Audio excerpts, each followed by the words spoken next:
What's up, everybody? George the Gamer back again with another deep dive. Another deep dive. Into Ban.land. You guys know that we've been looking into this crazy lost Minecraft anarchy server. Oh, yeah. For a while now. We went through that wiki. Remember that crazy wiki? Yeah. And we talked to some players anonymously. Right. And we even looked at some chat logs. Oh, wow. But today, Taking it up a notch. we're going all the way in. To the source. To the source, baby. We're talking to SpaceF. Ooh, SpaceF. SpaceF. This guy was a player on Ban.land. He was there from summer 2020 all the way until its mysterious end. Wow, so he really saw it all. He saw it all. The rise and fall. The rise and the fall, the good, the bad, the ugly. He was a member of the Rail Cult. The Rail Cult? Yeah. We haven't really talked about them much, have we? No, we haven't really gone deep into the Rail Cult, but they were all about connecting the server with these crazy rail systems. Oh, wow. So in this world of anarchy and chaos, they were trying to build connections. Yeah, like bring in some order, you know, trying to make things a little bit more civilized. Right. And get this. What? This is the crazy part. Okay. SpaceF was good friends with Supreme Tech. No way, the king himself. The king. Wow. And he was tight with some of the people from New Athens. That's wild. So, like, even on an anarchy server, Yeah. there were friendships. Friendships. Alliances. Alliances, it's not all just... Yeah, I guess not everyone's just out for themselves, are they? No, and that's what makes this so interesting about Ban.land, is it wasn't just this free-for-all, like, Yeah. kill everybody, grief everybody, Right. steal everyone's stuff. There was a community. There was a sense of community in the chaos. SpaceF said that it was surprisingly friendly. Really? Yeah, for an anarchy server. That is surprising. Not very hostile, he said. Do you think maybe because there were no rules, it actually forced people to work together? Yeah, maybe like they had to cooperate to survive. Right. It's like that harsh environment forced them to rely on each other. Yeah, I think you're right. And build those bonds. Yeah. So let's talk about Wid, the admin. Oh, Wid, yeah, he was pretty hands-off, right? The hands-off is kind of an understatement. Oh, really? So SpaceF said that actually Wid participated in a little too much admin abuse towards the end. Whoa, hold on. Admin abuse really so much for hands-off? Yeah, I don't know exactly what he meant by that. Yeah, what did that look like? He didn't really elaborate. Okay.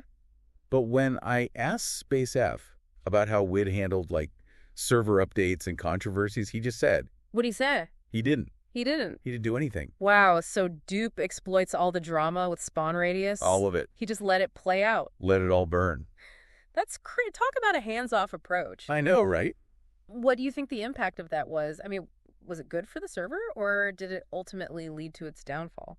That's the million-dollar question, isn't it? Yeah. I don't know if we'll ever know the answer to that, but I think it's safe to say that Wid's approach definitely shaped what Ban.land was. Oh, yeah, for sure. It was a player-driven world. Absolutely, and anything could happen. And it did. Yeah, it did. You know, speaking of Wide's hands-off approach, we got to talk about the dupe era. Oh, man, the dupe era. Wow. Legend is absolutely insane. Just for anyone listening who maybe doesn't know what duping is. Yeah, explain it. It's basically you're finding these glitches in the game. And exploits, to duplicate items so you can get, like, infinite diamonds or whatever. Yeah, you're cheating, basically. Yeah, but it was kind of like... part of the game. Yeah, expected on these anarchy servers, like... Oh, yeah. Especially Ban.land. And with Wid not really doing anything. Yeah, he was just watching. He just let it all happen. What did SpaceF think about all that? Yeah, what was his take? He was pretty chill about it, actually. Really? Yeah, he just saw it as like a normal part of playing on an anarchy server. Huh. So for him, it wasn't even like breaking the rules. Right. It was just part of the experience. Part of the chaos. I guess that makes sense. It's Ban.land, right? Yeah, but think about it. Like, what did that do to the server? Oh, it changed everything. Yeah. When you can just duplicate any item. Yeah, suddenly everyone has infinite resources. The power dynamics totally shifted. Yeah, it's like a whole social experiment. Right? What happens when there's no scarcity anymore? Do people cooperate more, or does it just become more chaotic? Yeah. Good question. Well, it seems like it was a little bit of both. Oh, really?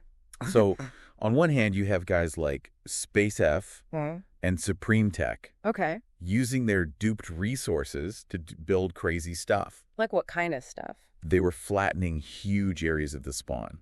Wow. They even built this giant Pepe meme near spawn. What a flex. Talk about a power move. Yeah, that's awesome. But then you have factions like Ball Force.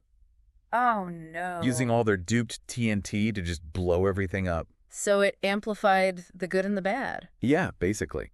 Fascinating. So what did Wid do about all this? Eventually, he started nerfing some of the duped items. Okay. but it was almost like an afterthought. Oh. Yeah, like he was more interested in seeing how the players would react. Than actually, like, controlling it. Exactly, Yeah. like he was running some kind of experiment. Huh. Makes you wonder if that was the plan all along. Right. Maybe the dupe era was all part of his grand design. It's possible. We may never know. I wish we could ask him. Yeah. But sadly, White has never given an interview. It's too bad. His perspective would be so valuable. Yeah. But, you know, even without WED, we can still learn a lot from the players who were there. Oh, absolutely. And SpaceF's story gives us a glimpse into this world Yeah. that was chaotic, but also surprisingly close-knit. He talked about being good friends with Supreme Tech, right? Oh, yeah. I wanted to ask about that. Yeah. What was their relationship like? They would have these long conversations about everything. Really? Minecraft updates, real-world stuff, you name it. Wow. So Supreme Tech wasn't just this, like... Tyrant. Yeah. No. He was a real person. He was a person. He had friends. That's cool. SpaceF even helped him with some of his building projects. Wow. Imagine that, hanging out with the king, helping him flatten Spawn. That's been surreal. Yeah. It shows you that even in this world without rules, Yeah. some people still rise to the top. Yeah, for sure. And Supreme Tech definitely had that something special. Oh, yeah. Charisma skills, Yeah. the drive. He had it all. But here's the interesting thing. Okay. Towards the end, Supreme Tech's focus shifted. Oh, really? From building? Yeah, he became obsessed with this idea of adding crypto to the server. Cryptocurrencies in Minecraft. That's wild. I know, right? What do you think he was trying to do? I don't know. Maybe he wanted to create like a player-driven economy? Yeah. Or maybe he was just fascinated by the tech. Yeah, who knows? It's amazing how these players were always pushing the boundaries, Always innovating. blending the real world with the virtual. It makes you wonder what Ban.land could have become. Yeah, if it survived. Would it have been this crypto-powered anarchy server? Would Supreme Tech have been like the Satoshi of Minecraft? It's crazy to think about. But sadly, Ban.land's story was cut short. And we'll never know what could have been. But we'll talk about that more in the next part of our deep dive. Okay, so we've talked about Widlid, we've talked about Supreme Tech, we've talked about the dupe era. Crypto, even. Yeah, even crypto. But what about like the average player? Right, like what was it like for someone just starting out on Ban.land? Yeah. Must have been pretty overwhelming. Oh, yeah. Totally. Imagine logging in for the first time. Yeah. You have no idea what to expect. Right, it's just pure anarchy. Yeah, anything goes. There you could get griefed immediately. Oh, yeah. SpaceF told me about his early days. He died a lot. Really? Oh, yeah. To giants, to other players. Ooh, Lost his first base to griefers. that's rough. It was tough. But even with all that, Yeah.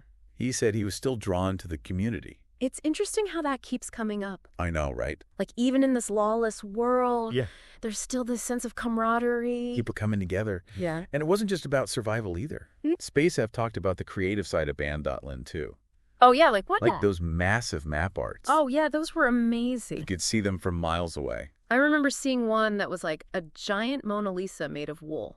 No way. Yeah, it was incredible. That's crazy. The dedication and artistry. It's a shame they're all gone. Yeah, lost forever. Makes you wonder what else was out there. Yeah, what secrets are buried in those old world files? Right, but even with all the creativity in the community, Yeah. we got to remember, Ban.land was still an anarchy server. Right at its core. And SpaceF said things started to change near the end.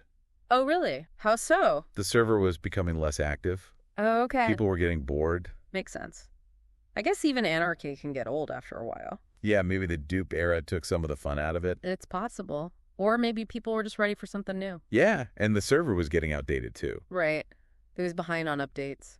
So maybe that drove some players away. What? Whatever the reason, it felt like the community was drifting apart. Like a civilization crumbling. Exactly, and then on skimming. Ban.land just disappeared. Gone just like that. Cool. It's kind of poetic, isn't it? Yeah. This world built on chaos and freedom, Yeah. ultimately consumed by the chaos of the internet. It really makes you think. So many unanswered questions. What happened to the server files? Did White know it was coming? What happened to all the builds, the stories, the memories? We may never know. But that's part of the mystery of Ban.land. Yeah, it's a reminder that even in the digital world, nothing lasts forever. Well said. It's sad to see it go. Yeah. But I think it's important to remember what it was. Absolutely. Ban.land was a unique experiment. A testament to the power of online communities. A place where anything was possible.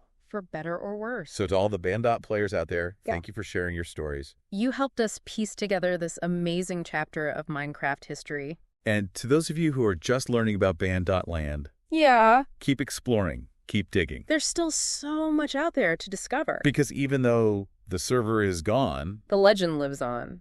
and who knows, Maybe someday. someone will find a way to bring it back. That would be incredible. Well, that's all the time we have for today. Sad to see it end. Yeah, but don't worry, We'll be back. with more deep dives into the world of Minecraft. So make sure you like and subscribe. And hit that notification bell so you don't miss out. Until next time. Keep exploring. And keep those torches lit.